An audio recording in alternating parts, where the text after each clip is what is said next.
Hello dear all, कैसे आप सभी। आई होप आप सभी बढ़िया होंगे। तो आज हम आपके लिए लेकर आए हैं एक और एसएससी जीडी का पेपर, एसएससी जीडी का क्वेश्चन पेपर लेकर आए हैं। देखते हैं किस तरीके के क्वेश्चन आज रहने वाले हैं और कैसे हम इसको सॉल्व करने वाले हैं।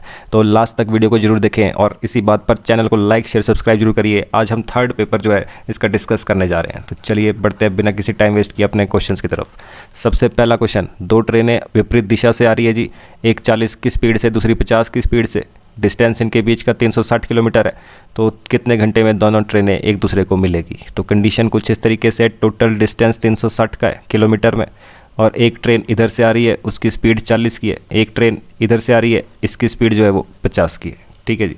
तो आगे क्या कहता है क्वेश्चन, आपके पास कहता है कि भाई दोनों एक दूसरे को कितने समय में मिलेगी। तो इतना तो पता है कि टाइम निकालना है। टाइम का फॉर्मूला क्या होता है, डिस्टेंस अपॉन स्पीड। ठीक है जी, डिस्टेंस अपॉन स्पीड होता है। तो डिस्टेंस कितना है जिसमें, इतना भी साफ पता है कि 360 किलोमीटर, सब कुछ किलोमीटर पर आवर में, चेंज किसी को नहीं करना है, अपॉन स्पीड। स्पीड कितनी बनेगी। तो ये कॉन्सेप्ट ध्यान रखे, जब भी आपके पास दोनों ट्रेन एक दूसरे की तरफ को आ रही है तो उस वक्त जो स्पीड होती है वो रिलेटिव स्पीड के नाम से जानी जाती है। और रिलेटिव स्पीड इन दोनों के हिसाब से जो स्पीड बनती है वो कितनी बनती है, वो प्लस कर दी जाती है। अगर ये 10 की है, ये 20 की है, तो स्पीड कितनी बनेगी, 30 की। वैसे ही अगर दोनों ट्रेन एक की तरफ को जाए, अगर दोनों ट्रेन एक की तरफ को जाए, ये 10 की स्पीड से जा रही है, ये 20 की स्पीड से जा रही है, तो ऐसे केस में जो स्पीड होती है वो क्या होती है, माइनस। तो इस वक्त स्पीड कितनी बनेगी, ओनली 10। 20 में से 10 की स्पीड होगी। यहाँ पर स्पीड कितनी बनेगी, 30 की। तो एक दूसरे की तरफ आ रहे, स्पीड क्या हो जाएगी, प्लस 40 और 50, टोटल कितनी स्पीड होगी जी, 90। तो आपको पता है 90 से क्या कर देना है, डिवाइड। तो डिवाइड कर दिया, 9 चौके 36, 4 घंटे। 4 घंटे क्या हो गया जी, आंसर। तो 4 आवर्स आंसर जी। चलिए वैसे ही नेक्स्ट क्वेश्चन, अगला क्वेश्चन जी। शीला 24 रुपये में 3 कलम खरीदती है और 18 रुपये में 2 कलमें। ठीक है जी, 24 में 3 खरीदी, 18 में 2 खरीदी, तथा 45 रुपये की 5 बेच देती है। तो लाभ या हानि प्रतिशत ज्ञात कीजिए। तो क्या बोला इसने, 24 में खरीदी 3 और 18 में खरीदी 2, तो टोटल कितनी होगी, 5 पेंसिलें। कितने रुपए की खरीदी इसने, 8 और 4 12 हो गया, 2 3 4, तो 42 रुपीज़ में। तो 42 रुपये में इसने खरीदा है, मतलब सीपी कितना हो गया जी, सीपी हो गया 42 रुपये। और बेचा कितना है, बेचा है जिसने 45 रुपये में। तो अब तो कोई भी बता देगा इसमें प्रॉफिट लॉस परसेंट कितना हुआ। तो आपको पता है प्रॉफिट परसेंट कैसे निकालते हैं। तो आपको काम क्या करना है, प्रॉफिट कितने का हो रहा है, 3 का। तो ऊपर लिखना है प्रॉफिट, नीचे लिखना है सीपी, मल्टीप्लाई क्या करना है 100, बस निकल गया प्रॉफिट परसेंटेज। तो कट कर देंगे जिसको, 3 से 3 1 3 हो गया और 3 4 12 हो गया। 14 3 42 होता है, 2 से कट रहा है, 2 7 14, 2 5 10 50। तो ये बन गया जी 50/7। तो अपॉन 7 वाला एक ही ऑप्शन है, तो ये आंसर। ठीक है जी। अदरवाइज आप इसको चेंज कर सकते हैं, मिक्स्ड फ्रैक्शन में क्या बनता है, 7 7 49, 7 7 49 हो गया, बचा कितना, 1। 50 था पूरा, तो 7 7 49 और बचा कितना, 1। 7 1/7 आंसर जी, 7 1/7% आंसर। चलिए नेक्स्ट क्वेश्चन। चलिए जी नेक्स्ट क्वेश्चन क्या कह रहा है, एक मिश्रण में 4:3 के अनुपात में दूध और पानी है। तो क्या है जी, मिल्क है और वाटर है। इनका रेशो कितना है, रेशो है 4:3, तो 4:3 जो है आ गया। इस मिश्रण में 5 लीटर पानी और डाल दिया जाता है। अब देखिए मिश्रण में 5 लीटर पानी मिला रहे हैं, वाटर मिला रहे हैं जी। ठीक है जी। तो क्या कहता है कि दूध और पानी का अनुपात 6:7 हो जाता है। तो दूध और पानी का नया रेशो कितना बन जाता है, 6:7 हो जाता है। ठीक। तो अब देखिए जब भी इस तरीके के क्वेश्चन होंगे, हमेशा ध्यान रखें, जो भी चीज़ घटाई बढ़ाई जाती है वो तो घट बढ़ सकती है, पर जो आपके पास चीज़ को कुछ भी छेड़खानी नहीं करी है, जितना दूध पहले था उतना ही दूध अभी भी रखा गया है, क्योंकि मिला है तो पानी है, तो जितना दूध पहले था उतना अभी भी होना चाहिए। तो मतलब ये चीज़ हमारे पास दोनों रेशो बराबर होने चाहिए। तो ऐसा नंबर 4 से मैं क्या मल्टीप्लाई करूँ कि 6 बने, या 6 से क्या मल्टीप्लाई करूँ 4 बने, ऐसा तो नहीं पॉसिबल है। तो ऐसा कोई बड़ा नंबर जो 6 और 4 के दोनों के टेबल में आता है, क्या बना सकते हैं, तो 12 इन दोनों कैल्शियम होता है। तो 4 3 12 होता है, 6 दूनी 12 होता है। तो मतलब अगर ऊपर 3 से मल्टीप्लाई कर दूं, नीचे 2 से मल्टीप्लाई कर दूं, तो ये हमारे पास बराबर बन जाएगा। तो जब भी मल्टीप्लाई करना है दोनों के साथ, तो अब नया रेशो कितना बन गया आपके पास, मिल्क एंड वाटर का 4 3 12 रेशो 3 3 9। ठीक है जी, दोनों के साथ मल्टीप्लाई। यहाँ कितना बन गया, 6 दूनी 12 रेशो 7। तो अब साफ साफ मार्क को दिख रहा है कि भाई दूध की मात्रा तो सेम है। ठीक है जी। और पानी कितना मिलाया है, पानी हमारे हिसाब से रेशो में आ रहा है 5। एक्चुअल में कितना है, एक्चुअल में 5 ही लीटर है। मतलब इस 5 का मतलब क्या है, 5 लीटर। तो मतलब जैसा रेशो वैसे ही उसका नंबर है। तो दूध की मात्रा भी कितनी है, 12। तो 12 मतलब 12 लीटर क्या हो जाएगा, आंसर। ठीक है जी। क्योंकि 5 का मतलब 5 है, तो 9 का 9 है, 2 का 2 है, 1 का 1 होगा, तो वैसे 12 का मतलब भी 12 ही रहने वाला है। तो दूध की मात्रा कितनी है, 12 लीटर, आंसर जी। चलिए जी नेक्स्ट क्वेश्चन क्या कह रहा है, वार्षिक आधार पर चक्रवृद्धि 2 साल के लिए 3% वार्षिक दर से 6,000 रुपये पर कंपाउंड इंटरेस्ट बताना है जी आपको। तो 2 साल जैसे ही सुना आपको पता है हम क्या लिखते हैं 2:1। जिसने कंपाउंड इंटरेस्ट की वीडियो नहीं देखी है वो ज़रूर उसे देखे। तो वैसे ही अब क्या बोल रहा है, 6,000 रुपये है 3% है, 6,000 रुपये है और 3% है। तो 6,000 का 3% निकालना डायरेक्ट, 2 जीरो तो कट गई, 6 3 कितना हो गया 18, तो कितना बन गया 180। ठीक है जी। वैसे ही जो भी आपके पास बन रहा है उसका फिर से क्या निकालना है 3%, क्योंकि 3% लग रहा है जी ब्याज। तो ये कितना बन गया, 1 जीरो कट गई, 18 तो ये कितना हो गया 54, नीचे कितना है 10, तो ये कितना बन गया 5.4। तो 180 का फिर से 3% कितना बन गया 5.4। तो ये बन गया जितना काम। अब तो आपको पता है सीधा इनको मल्टीप्लाई करना है और प्लस करना है। 18 दूनी 36, मल्टीप्लाई कर देना है और प्लस कर देना है। तो कितना बन गया 360। इसमें क्या प्लस कर देना है इसको, तो 1 से मल्टीप्लाई करेंगे तो 5.4 ही रहेगा। तो प्लस कर देंगे जिनको, तो प्लस कर दिया तो कितना हो गया, तो 5 हो गया, 6 हो गया, 365.4 और 0 तो अपनी तरफ से लगा सकते हैं। तो हमारे पास कितना बन गया जी 365.40। तो 365.40 क्या बन गया आंसर। चलिए वैसे ही नेक्स्ट क्वेश्चन। चलिए अगला क्वेश्चन क्या कह रहा है, कहता है 5 निरंतर संख्याएं, लगातार संख्याएं, औसत है 15। ठीक है जी। इनमें से सबसे बड़ी संख्या क्या है। तो आपको पता है 5 नंबर है, 2 3 4 5। एवरेज क्या होता है, एवरेज होता है बीच का नंबर। तो बीच का नंबर तो पता है 15 है, लगातार नंबर है सारे के सारे, तो अगला कौन सा होगा 16, लास्ट वाला कौन सा होगा 17। तो सबसे बड़ा नंबर 17, वही तो आंसर है।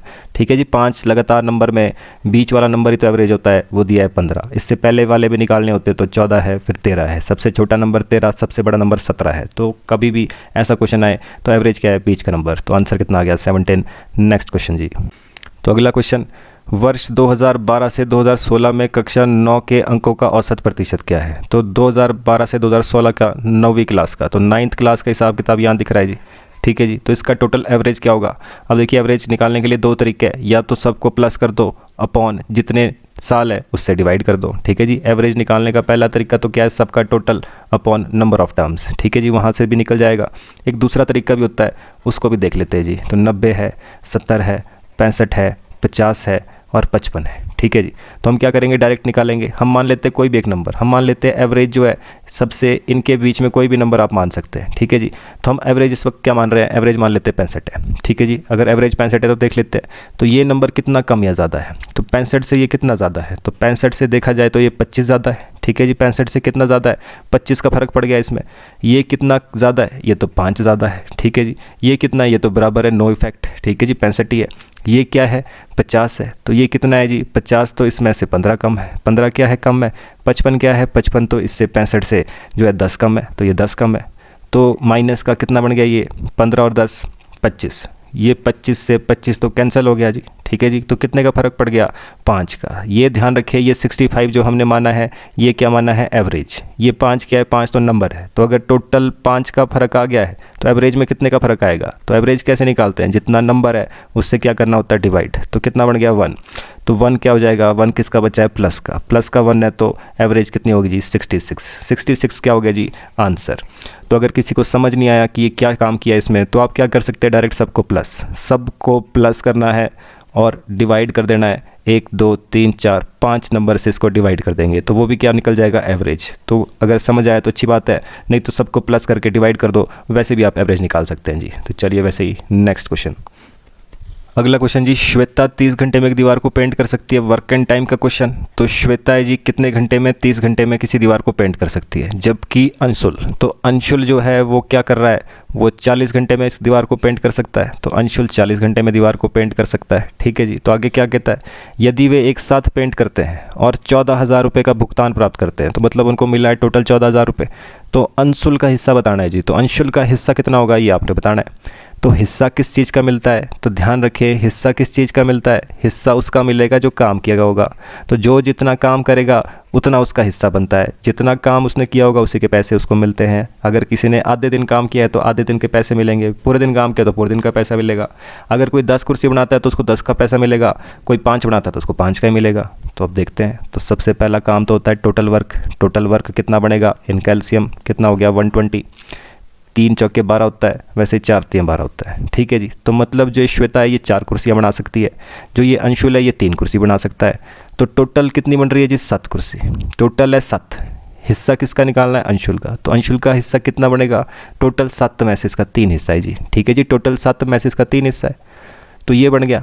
अब निकालना किससे हिस्सा 14,000 में से, तो 14,000 क्या कर देना होता है इसमें मल्टीप्लाई। ठीक है जी, जो भी हिस्सा जिसका निकालना है, ये निकल गया अंशुल का हिस्सा है 3/7, 3 कुर्सी बनाता है टोटल 7 में से, तो ये 3/7 हो गया। वैसे जिससे निकालना है उससे मल्टीप्लाई कर देते हैं, तो 7 से कट गया नंबर, 7 दूनी 14 हो गया।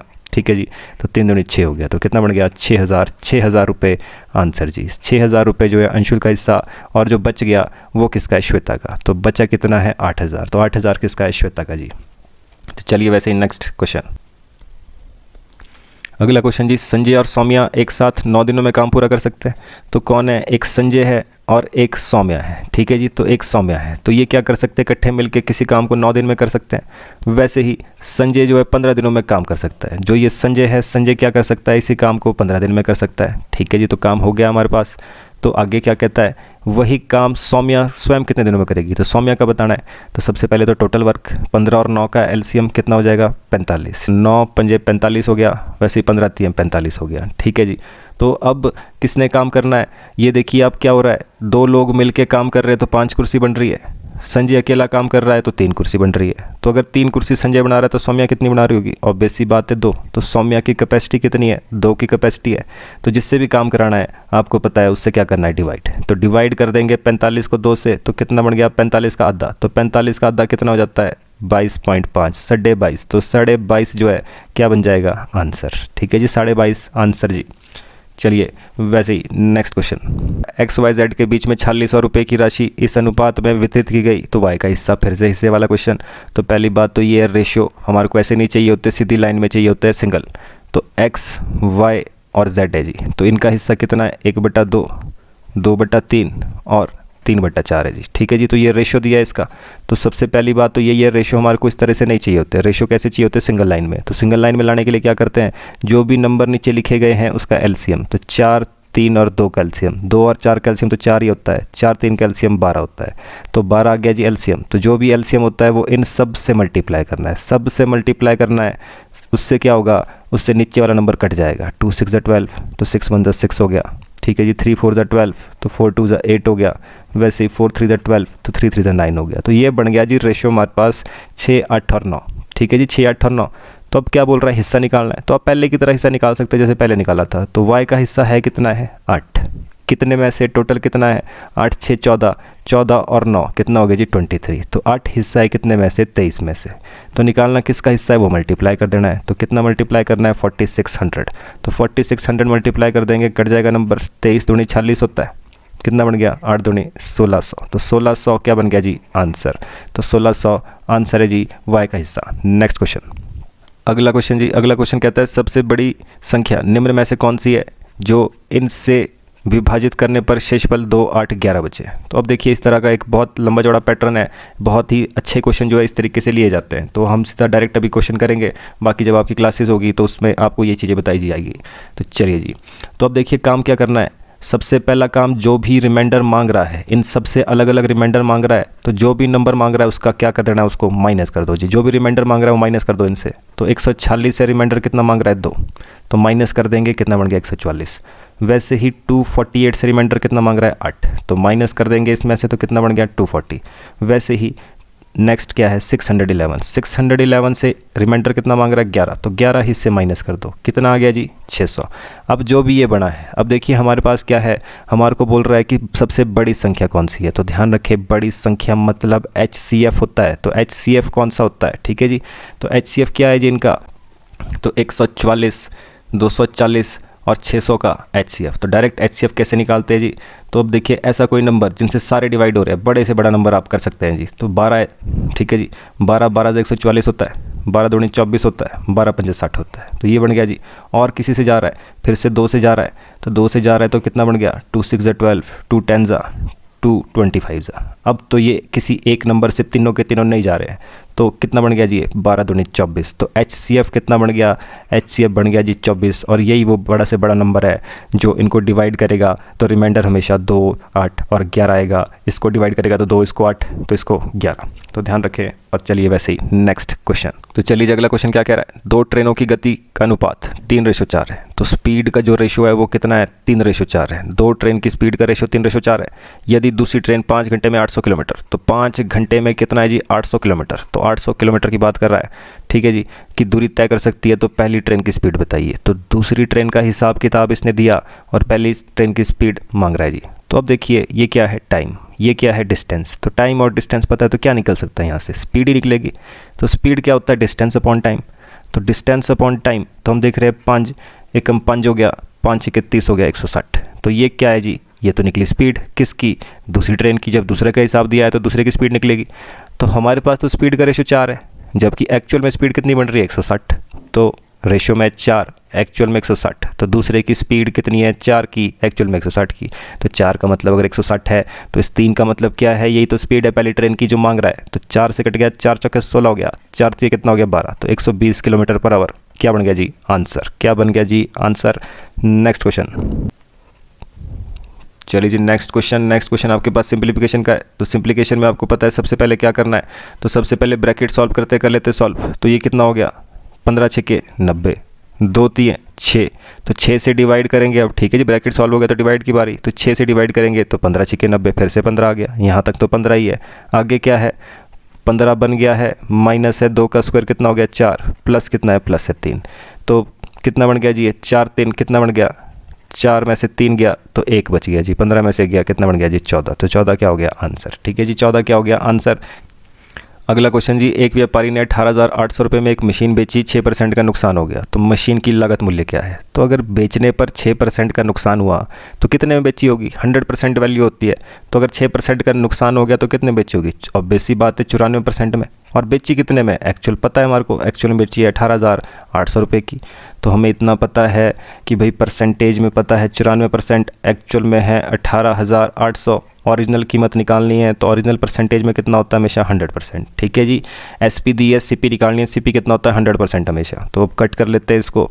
तो अब देखिए ये सीधा डायरेक्ट दिख रहा है हमारे को, 4 का डबल 8 होता है, 4 दूनी 8 होता है, 9 दूनी 18 होता है। तो मतलब ये तो डबल ही है इसका, 94 दूनी 188 बनेगा, 200 बन गया जी। 200 इंटू 100 कितना बन गया, 20,000, ठीक है जी। 200 इंटू 100 कितना बन गया, 20,000। तो 20,000 रुपये क्या उनका जिसकी आंसर जी, आंसर जी। चलिए वैसे ही नेक्स्ट क्वेश्चन, अगला क्वेश्चन क्या हो रहा है, 4,000 की बिक्री वाले एक डाइनिंग सेट को 8% की छूट पर बेचा जाता है और इस पर 10% का लाभ हो जाता है, ठीक है जी। तो डाइनिंग सेट का लागत मूल्य क्या है। तो सबसे पहली बात, अगर 4,000 रुपये था, इसमें 8% का डिस्काउंट दे दिया जाए तो कितने में बेचा होगा। तो बेसी बात है, अगर 8% का डिस्काउंट दिया होगा तो इसको कितने में बेचा होगा, 92% में। तो देख लेते हैं ये इसकी कीमत कितनी बनी। तो इसका 92% कितना होता है 4,000 का। तो 2 0 से 2 0 तो कट गई, 2 से मल्टीप्लाई, 4 2 जा 8 हो गया, 9 4 जा 36 हो गया, और साथ में एक 0 है जी। तो 3680। तो ये जो 3680 आया है आपके पास, ये 3680 क्या है, ये तो कहता है कि जब इतने में बेचा इसको तो 10% का लाभ हुआ। यहाँ पे तो इसको प्रॉफिट हो रहा है, 10% का प्रॉफिट है, ये आपके पास दिया हुआ इतना, ठीक है जी। तो इसकी एक्चुअल में लागत मूल्य क्या है, तो सीपी क्या बढ़नी चाहिए। तो अगर ये 10% का प्रॉफिट है तो ये कितना है, तब तो ये 110% है। 10% का प्रॉफिट मतलब 110%। तो 110% है 3680, मल्टीप्लाई क्या करना है, जो निकालना है। तो निकालना क्या है, निकालना है लागत मूल्य, वो कितना होता है हमेशा 100। तो 100% कितना हो गया, 0 से 0 कट गया, ठीक है जी। तो ये कितना बन गया हमारे पास, कटेगा नहीं नंबर, तो ये बन गया 36800 है। तो 11 से डिवाइड करने पर कितना बनता है, तो इसको डायरेक्ट देख लेते हैं। तो 11 3 जा 33 हो गया, तो 3 तो सब में ही अभी, तो कितना बच गया, 3 बच गया। तो 11 3 जा फिर से 33 हो गया, तो 1133 वाले कौन से, ये नंबर है जी। तो यही आंसर हो जाएगा। आगे भी आप देखना चाहे तो देख सकते हैं। तो 38 था, 11 3 जा 33 हो गया, 5 बच गया। तो 5 बच गया तो 11 4 जा 44 हो जाएगा, फिर से 4 आ गया, 4 हो गया। तो फिर यहाँ पर कितना बन गया, फिर से 11 4 जा 44, बचा कितना 6, तो 60 हो गया। तो 11 5 जा 55 हो गया। अब इतना निकाल दिया है तो बस, इससे ज़्यादा करने की ज़रूरत नहीं। तो ये क्या बन गया जी आंसर। चलिए वैसे ही नेक्स्ट क्वेश्चन जी, नेक्स्ट क्वेश्चन क्या कहता है, तालिका का ठीक से अध्ययन करें और आंकड़े की व्याख्या करें। तो क्या क्वेश्चन है आपके पास, किस वर्ष में सभी 4 कक्षाओं का औसत प्रदर्शन अधिकतम है। तो कौन सी वो साल है, इनमें से कौन सी साल है जिसमें अधिकतम प्रदर्शन दिखाया है बच्चों ने। तो आप देख सकते हैं, सबसे पहली बात 9th क्लास की परफॉर्मेंस देखें तो सबसे अधिकतम कब परफॉर्म किया इन्होंने, 2012 में। अब 10th क्लास को देखें तो 10th क्लास ने भी कब परफॉर्म किया, 2012 में। और 11th क्लास ने भी 2012 में सबसे ज़्यादा नंबर है इनके, एवरेज सबसे ज़्यादा इनका यहाँ पर है। और वैसे ही यहाँ पर भी देखा जाए तो सबसे ज़्यादा इन्होंने परफॉर्म किया। तो 2012 में जो है सब ने परफॉर्म अच्छा किया है, तो औसत भी सबका अच्छा कहाँ होगा, 2012 में। तो आ गया जी आंसर, सब कुछ करने की ज़रूरत नहीं है, डायरेक्ट देखते हैं जी आंसर। चलिए नेक्स्ट। तो नेक्स्ट क्वेश्चन क्या कह रहा है जी, 36 और 121 के बीच का माध्य अनुपात। माध्य अनुपात क्या होता है, मीन रेशियो। तो मीन रेशियो कैसे निकालते हैं जी, मीन रेशियो का फॉर्मूला में पता होना चाहिए, जिसने भी रेशियो प्रपोर्शन नहीं देखा है उसे जरूर देखे, under root of A B. तो under root of A B है, ठीक है जी। तो ए क्या होता है पहला नंबर, बी क्या होता है दूसरा नंबर। तो पहला नंबर कितना है 36, दूसरा नंबर कितना है 121। तो इसका स्क्वायर रूट कितना बनेगा, 36 का तो सीधा 6 है, 121 का 11 है, तो 11 6 कितना बन गया 66, और वही तो आंसर है जी, वही तो आंसर है। चलिए वैसे नेक्स्ट क्वेश्चन, चलिए जी नेक्स्ट क्वेश्चन क्या कह रहा है, एक क्रिकेट टीम में 11 खिलाड़ियों की औसत आयु, तो एज दी है 22 वर्ष, ठीक है जी। तो 11 खिलाड़ी थे, एवरेज कितनी है, एवरेज है 22, ठीक है जी। नंबर ऑफ पीपल एवरेज दिया है 22, ठीक है जी। फिर क्या कहता है कि भाई टीम में कोच आ गया, तो कोच आ गया तो लोग कितने हो जाएंगे, लोग तो 12 हो जाएंगे, ठीक है जी। उससे क्या हुआ कि भाई औसत आयु 1 वर्ष बढ़ गई। तो अब देखिए ऐसे क्वेश्चन में आपको ज़्यादा सोचने की ज़रूरत नहीं है, सीधा हमने देखना है कि पहले एवरेज कितनी थी 22 थी, ठीक है जी। जब हमारे पास पहले एवरेज थी 22 थी, एक आदमी आ गया तो उसकी वजह से क्या हो गया, 1-1 किलो एक्स्ट्रा हो गया सारा, ठीक है जी। एजिस का क्वेश्चन है तो 1-1 साल बढ़ गया, वैसे ही वेट का क्वेश्चन है तो 1 किलो बढ़ गया। तो ये एजिस का क्वेश्चन है तो हमारे को क्या कह रहा है, 1-1 साल बढ़ गया जी। तो अगर 12 लोग 1-1 साल बढ़ जाएंगे तो 1 साल के फ़र्क पड़ गया है, तो 12 लोगों में कितने साल का फ़र्क पड़ेगा, 12 साल का। तो जो भी एक्स्ट्रा आता है, एक्स्ट्रा पे पूरी गेम है ये, तो जो भी एक्स्ट्रा है उसको क्या कर देना है प्लस, 1-1 किलो सबका बढ़ जाएगा तो कितना 12 किलो एक्स्ट्रा हो जाएगा, तो आंसर कितना आ गया 34। डायरेक्ट आंसर निकाल सकते हैं जी आप, डायरेक्ट आंसर, ठीक है जी। नहीं तो फिर आपको क्या पता है, 2 तरीके और भी इसके करने के, नंबर ऑफ टर्म्स लिखना है, एक तरफ को एवरेज लिखना है, पहले एक तरफ को लोग दूसरी तरफ को एवरेज लिखना है। तो लोग कितने 11, एवरेज कितनी है 22, टोटल कितना बन जाएगा 22 × 11, तो कितना बन गया 22, 242, ठीक है जी। अब एक और कोच आ जाता है, कोच आ गया तो लोग कितने हो गए 12, एवरेज 1 बढ़ गई तो एवरेज कितनी होगी 23, ठीक है जी।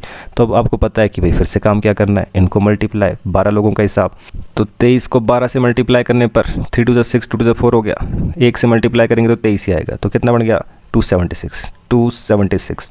तो 12 लोग 276 साल के हैं, 11 लोग 242 साल के हैं। तो अगर इन 12 में से 11 लोगों को माइनस करूंगा तो आएगा ना कोच का वेट, तो वो कितना आ गया जी 34, वो कितना आ गया 34। तो इस तरीके से भी क्वेश्चन को कर सकते हैं, जो भी आपको मेथड अच्छा लगे उस तरीके से आप क्वेश्चन को सॉल्व कर सकते हैं जी। चलिए वैसे ही नेक्स्ट क्वेश्चन, चलिए जी नेक्स्ट क्वेश्चन क्या कह रहा है, नेक्स्ट क्वेश्चन आपके पास, एक बोर्ड परीक्षा में कुल विद्यार्थी 75% पास हुए जी, 75% पास हुए, यदि फेल हुए विद्यार्थी 625 है। तो बताइए कुल विद्यार्थियों की संख्या कितनी है। तो अब देखिए अगर 75% पास हुए तो फेल कितने हुए, तो ऑब्वियस सी बात है टोटल 100% होता है तो फेल 25% हुए। इसने क्या बोला, फेल तो 625 हुए, तो परसेंटेज में भी पता है हमारे को, एक्चुअल में भी पता है, तो ये 25% कितने हैं, 25% तो 625 लोग हैं। तो 25% अगर 625 है, टोटल पूछा है तो 100% कितना होगा, तो 25 है 625 होता है, 25 × 100 कितना बन गया 2500, टोटल स्टूडेंट कितने 2500, और वही तो आंसर है जी, ठीक है जी। तो छोटे छोटे क्वेश्चन आप फटाफट से इनको कर सकते हैं जी। नेक्स्ट क्वेश्चन कहता है कि एक वृत्त की त्रिज्या 10% कम कर दी जाती है, तो अगर रेडियस जो है 10% कम कर दिया जाए तो इसके क्षेत्रफल में कितने प्रतिशत की कमी होगी, तो एरिया में कितने का डिफरेंस आएगा। अब देखिए जो एरिया होता है वो क्या होता है πr²। अब पाई तो कांस्टेंट है, अगर रेडियस घटा बढ़ा रहे हैं पाई का कोई काम नहीं है, वो तो उसका कोई काम नहीं है जी, वो तो कांस्टेंट है। तो रेडियस क्या है, r² मतलब 2 बार है रेडियस, ठीक है जी। तो मतलब अगर घटाए गए, अगर आप एक बार रेडियस घटाएंगे तो ऑटोमेटिकली 2 बार वो घट जाएगा, क्योंकि रेडियस का स्क्वायर जो है एरिया के ऊपर फ़र्क डालेगा, ठीक है जी।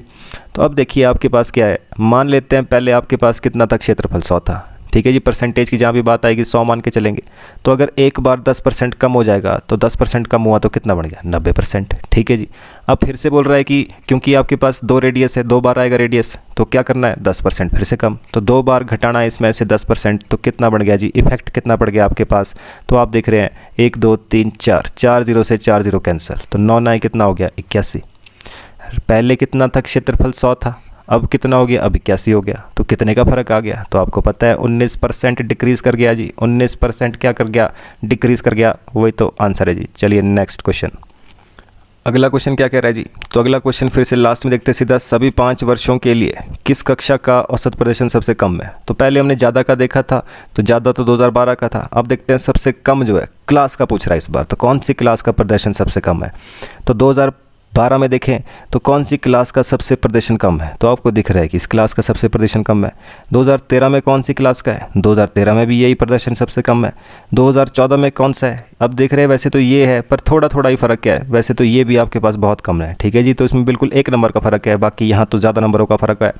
अगली साल क्या है, अगली साल फिर से आप देख रहे हैं कि भाई ये सबसे कम हो गया, तो उससे अगली साल क्या है, उससे अगले साल ये वाला कम हो गया। ठीक है जी, तो ज़्यादा फ़र्क किसका है, तो आप देख रहे हैं ज़्यादा सबसे कम, जो सबसे कम नंबर आ रहे हैं वो किसके आ रहे हैं, इन +2 वालों के आ रहे हैं। तो +2 वालों के नंबर कम है, तो इसका मतलब क्या हो गया, कक्षा 4 का औसत जो है सबसे कम होगा। तो देख कर ही आप क्वेश्चन के आंसर दे सकते हैं। तो चलिए वैसे ही नेक्स्ट क्वेश्चन, चलिए जी नेक्स्ट क्वेश्चन क्या कह रहा है, एक निश्चित राशि पर साधारण ब्याज कुल राशि का 16/25 है। ठीक है जी, तो साधारण ब्याज जो है कुल राशि का 16/25 है। यदि दर, प्रतिशत और समय दोनों बराबर हो तो ब्याज क्या है। तो अब देखिए आपके पास क्या लिखा है, 16/25। जब भी फ्रैक्शन में नंबर लिखा जाता है ऊपर क्या होता है, ऊपर ब्याज होता है जी। ऊपर क्या होता है, ब्याज होता है, नीचे क्या होता है, नीचे प्रिंसिपल होता है। तो आपको रेशियो में प्रिंसिपल और ब्याज पता है, तो ब्याज कितने का है, 16 का, equal to simple interest equal to principal, principal कितना है 25, P इंटू, तो दोनों बराबर ही है, तो हम आर ही लिख सकते हैं, एक्स ही लिख सकते हैं, कुछ भी लिख सकते हैं। तो नीचे कितना आ गया जी 100, तो कट रहा है जो उसको कट कर लेते हैं, तो 25 चौके 100 हो गया। अब 4 पर जाएगा तो मल्टीप्लाई हो जाएगा, 16 चौके कितना हो गया जी 64। यहाँ कितना बना, आर इंटू आर, ये तो रेडियस का मतलब जो रेट है, रेट का स्क्वायर हो गया। तो 2 पर जाएगा, स्क्वायर पर जाएगा तो स्क्वायर रूट हो जाएगा। तो 64 का स्क्वायर रूट कितना हो जाता है जी 8, 64 का स्क्वायर रूट कितना हो जाता है 8। तो 8% क्या बन गया जी आंसर, 8% क्या बन गया आंसर जी। चलिए वैसे ही नेक्स्ट क्वेश्चन जी, तो अगला क्वेश्चन जी, एक क्रिकेट श्रृंखला में एक बल्लेबाज द्वारा बनाए गए रन है, तो रन है तो माध्यिका क्या होगी। तो माध्यिका क्या होता है, सेंटर का नंबर, जो भी सेंटर में 2 नंबर है उनके बीच का जो नंबर होता है वो आपके पास माध्यिका होती है। तो अभी डायरेक्ट देख सकते हैं कितने 6 नंबर हैं। ठीक है जी, तो 1 2 3 4 5 6, तो इसमें बीच वाले नंबर कौन से हैं, ये 2 जो है बीच में। तो अरेंज हमने कर दिया है, बीच में 2 नंबर है, एक 38 एक 56 है। तो माध्यिका कैसे निकालते हैं, इन दोनों को प्लस बटा में 2, इन दोनों को प्लस बटा में 2, 8 6 14 हो गया, 5 3 8 1 9 हो गया, 94 का आधा, तो 2 4 ज़ा 8, 2 7 ज़ा 14, तो 47 क्या बन गया आंसर जी, 47 क्या बन गया आंसर जी। नेक्स्ट क्वेश्चन, अगला क्वेश्चन जी, अगला क्वेश्चन कहता है कि 2 त्रिभुजों के क्षेत्रफल का अनुपात। तो अब देखिए ये क्या है, क्षेत्रफल का अनुपात। तो अगर ध्यान रखिए कभी भी हम क्षेत्रफल का अनुपात निकालते हैं तो वो क्या होता है, half into base into height, half into base into height. तो जब क्षेत्रफल निकालते हैं बेस हाइट अलग अलग हो सकता है, ट्रायंगल अलग अलग हो सकती है, पर ये हाफ तो सेम रहना है, तो ये हाफ तो कट जाता है। तो इस हाफ का कोई काम नहीं है जिसमें, तो मतलब अभी जो हम रेशियो की बात करेंगे ये हाफ हाफ तो कट जाना है हर बार। तो एरिया जो है अभी किस पे डिपेंड कर रहा है, बेस और हाइट के ऊपर जो है डिपेंड कर रहा है, क्योंकि रेशियो में हाफ तो कट जाना है। ठीक है जी, तो वैसे ही आपको आधार का अनुपात चाहिए, तो एरिया का रेशियो किसके बराबर होगा, बेस और हाइट का जो रेशियो होगा उसके बराबर होगा। तो वैसे ही अगर बेस के बारे में बताना है तो हाइट को परे भेजेंगे, हाइट परे जाएगा तो क्या हो जाएगा डिवाइड। तो एरिया का रेशियो और हाइट का रेशियो अगर डिवाइड कर दिया जाए तो किसका रेशियो बनेगा, बेस का रेशियो। ठीक है जी, बेस का रेशियो बनेगा। तो वैसे ही देख लेते हैं, तो एरिया का रेशियो कितना है, 2:3, मतलब 2/3। तो 2/3 ये आ गया, इससे क्या डिवाइड करना है, 3/2, 3:2, तो 3:2 मतलब 3/2 हो गया। तो ये कितना बन गया, आपको पता है दोनों नंबर मल्टीप्लाई, सबसे नीचे वाला नंबर सबसे ऊपर चला जाता है, बीच वाले आपस में मल्टीप्लाई। तो ये कितना हो गया जी, 2 2 ज़ा 4, तो ये कितना बन गया 4। ठीक है जी, अपॉन नीचे कितना आएगा, 3 3 ज़ा 9, तो कितना आ गया जी 9। तो 4/9 मतलब कितना हो गया, 4:9, 4:9 आंसर जी। चलिए वैसे ही नेक्स्ट क्वेश्चन, तो चलिए जी अगला क्वेश्चन सिंप्लीफिकेशन का देख लेते हैं। तो इसको यहीं सॉल्व कर लेते हैं, 18 में से 14 गए, कितने बच गए, 4। ठीक है जी, 4 का 5 मतलब क्या होगा, मल्टीप्लाई, तो 5 चौके कितना हो गया 20, तो आगे 62 है, माइनस हो गया 20, तो 20 अगर इसमें से माइनस कर दिया जाए कितना बन जाएगा, 2, 6 में से 2 गया 4, तो ये टोटल यहाँ तक कितना बन गया 42, 42 बन गया। आगे कितना है प्लस 7 5 से कितना हो गया 35, तो 35 है तो प्लस कर देंगे, कितना बन गया 77 बन गया, वही तो आंसर है जी। तो आई होप आपको ये चीज़ें समझ आई होगी। तो जिसको कोई भी दिक्कत परेशानी इसमें रह जाएगी वो ज़रूर इसमें हमें बताए, हम उसको सुधारने की ज़रूर कोशिश करेंगे। और वैसे ही जो भी आपके पास कॉन्सेप्ट हमने यूज़ किए हैं वो सभी के सभी मैक्सिमम कॉन्सेप्ट हम पढ़ चुके हैं, जो कि हमने प्रीवियस वीडियोज़ में भी आपके पास दिया है। और वैसे ही जो कॉन्सेप्ट हमारे बचे हैं वो हम ज़रूर इसके बाद वीडियोज़ जो है लाने की कोशिश करेंगे, आपको हर एक चीज़ को प्रोवाइड करने की कोशिश करेंगे। तो चलिए इसी बात पर चैनल को लाइक शेयर सब्सक्राइब जरूर करिए और मिलते हैं आपसे नेक्स्ट वीडियो में नेक्स्ट कॉन्सेप्ट के साथ।